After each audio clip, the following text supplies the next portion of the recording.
I just want to start with 3 people. Christine QB.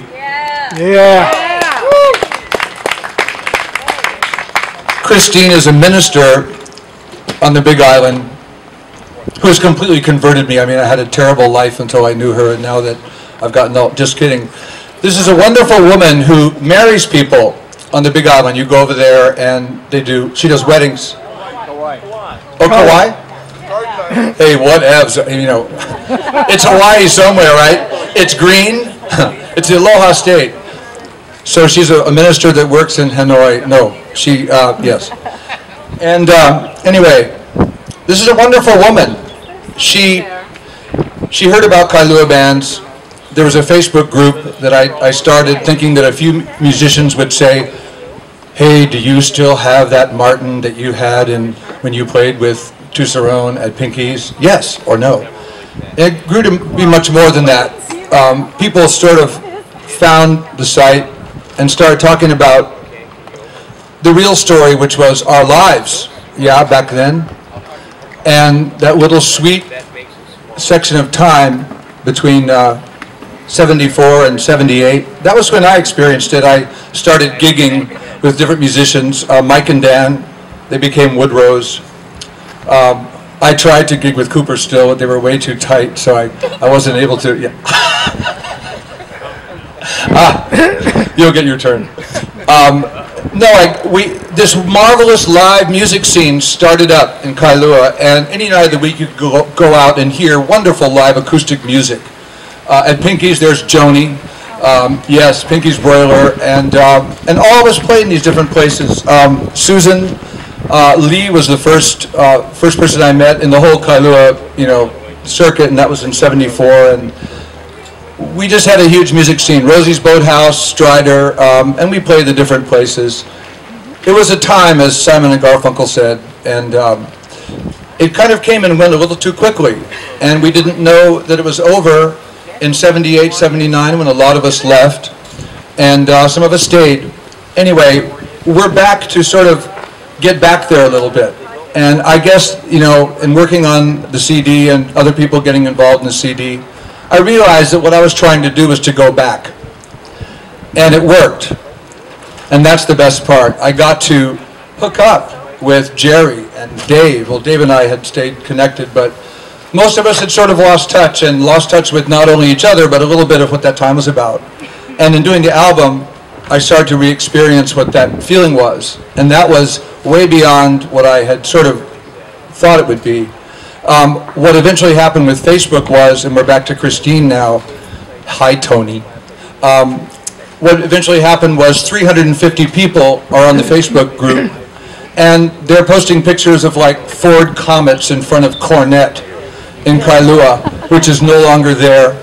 With the 2 entrances, like Cornet, Floyd's music, and it became a sort of a time travel deal to go back and re-experience Kailua and life in Kailua. Anyway, to get this moving, Christine QB found us and turned her engine on and said, I want to market and promote and make Kailuabands, And to say she's enthusiastic is completely underbilling this pretty fantastic woman.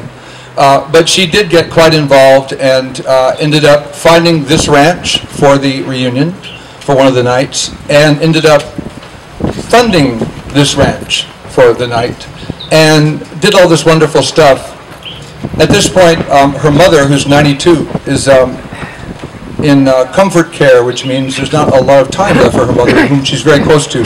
So she couldn't come to this event that she spearheaded, did so much for. And I thought about what that means, that she couldn't come. She did all this work, all this. I'm like, we're all here that we're able to make it.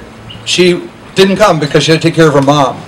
And that sort of got me into a little bit more of an understanding of Aloha and what that's about. And then we have, of course, we have Mr. Rick Jones, who has done the sound for both events last year and this event. He's also a rolling music store and seems to have an endless kokuo and guitars and chords and goodness. Thank you very much, Rick. You're awesome. You are. And finally, we have a gentleman who I don't know if he's here yet or not, Mr. Bruce Vollert. There you are. Okay, both Vollerts? Brian's not here yet. Okay. Oh my God, I got a little visual distortion on Jack Worthley. Okay. It's a flashback. No. Bruce I knew back in the early 70s, and I saw Bruce and his brother in a 1950s bug headed for the North Shore, and all that I could see was their eyes over the high roof, high little side of the car. These guys were part of Kailua in a huge way, and thank you very much. They volunteered to come and set up the entire stage, lighting, and do all this stuff. He's got a company called Event Hawaii, right? Event Group Hawaii. They're doing Hawaii 5.0 right now, so it's a little bit of a step down to come out and hang out with Geezer Fest, but he agreed to do it. Thank you very much. Yay. Hey. Huge thanks. I'd like to get on to some music. There's some more stuff to say, and I want to invite other people to come up and talk a little bit about what it was like back then, is really kind of what I think this would be a wonderful opportunity, especially with a nice small crowd, to kind of get into that a little bit. But I want to bring Greg Knapp up to the stage. Here's this guy who, oh, here he is. Okay, he's a friend of Jerry's. Jerry's like, my friend's got a jam. I'm like, okay, so let's have him play. So this guy's like, gets up and starts playing, and he's like super wonderful. Ends up, he lives right next door to my girlfriend's sister. Yes, you. And it's wonderful how, yes, this one, the one I love here. And so it's like 1 degree of separation. Welcome to the concert, and we're going to get you started. And yeah, he's kind of big. Yeah, I'm glad he likes me. You know what I mean?